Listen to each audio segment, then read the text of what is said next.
Dari Bosnia, kami ajak Anda, saudara, untuk ke kota Tripoli, ibu kota dari negara Libya, yang secara geografis berada dalam benua Afrika, tepatnya di bagian utara. Karena di tengah bulan Ramadan ini tak hanya masih berada di pandemi COVID-19, namun keadaannya juga masih terlibat konflik bersenjata di sana.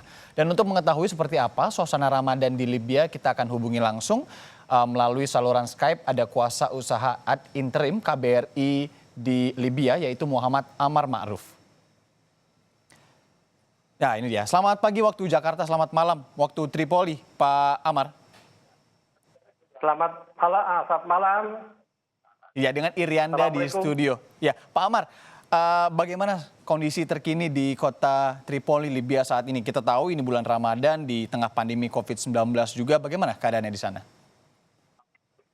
Baik, terima kasih Mas Rianda. Jadi situasi di Tripoli, bagaimana diketahui juga bahwa kita sedang dalam situasi lockdown ya.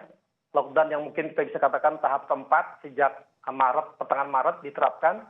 Namun dalam tahap keempat lockdown ini jam malamnya berubah dari sekitar jam 2 siang hingga jam 7 pagi, Mas Rianda. Jadi kita semua masyarakat tempat mengikuti kebijakan tersebut.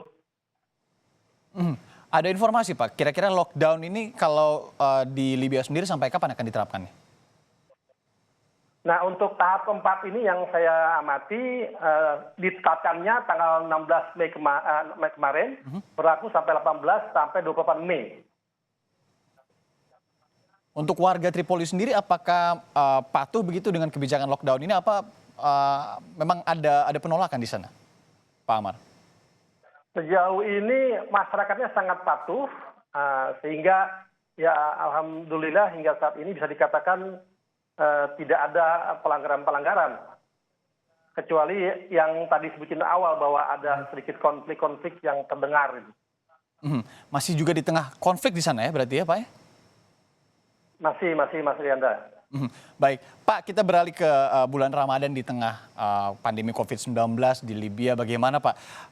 Apa yang terasa paling berbeda di sana saat ini?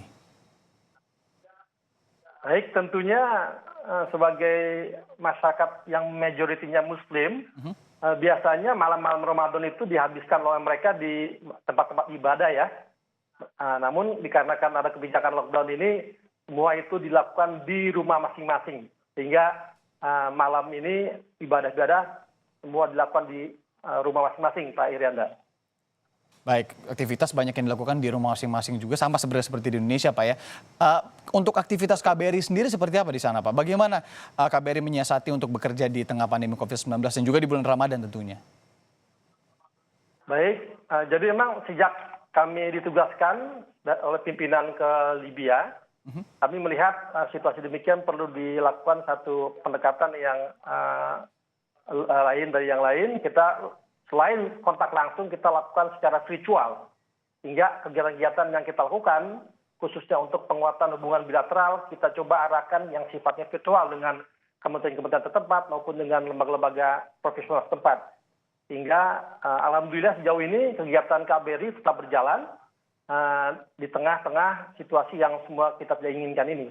Namun, jadi katakan KBRI bisa terus berkomunikasi secara baik dan memadai dengan teman-teman dari kementerian-kementerian setempat maupun lembaga-lembaga setempat. Demikian Mas Rianda. Lantas bagaimana Pak dengan warga negara Indonesia di Libya sendiri? Kalau boleh tahu berapa sebenarnya jumlah WNI di sana dan bagaimana kabar para warga negara Indonesia yang ada di Libya? Hingga saat ini tercatat sekitar 322 jiwa warga negara Indonesia yang ada di Libya. Dan hingga saat ini pun kondisi mereka alhamdulillah insya Allah tidak ada yang terkena konflik. Namun yang terdampak tentunya ada ya. Ada beberapa para pekerja profesional kita dan juga anggota rumah tangga dari WNI kita yang menikah dengan warga Libya yang harus menunggu, harus bersabar untuk kembali ke tanah air. Karena dengan lockdown ini banyak penerbangan-penerbangan baik dari Libya maupun di wilayah sekitar itu berhenti, tidak beroperasi. Demikian Mas Rianda. Bagaimana dengan pandemi COVID-19 Pak? Dari informasinya apakah ada yang terinfeksi COVID-19 di sana, warga negara Indonesia?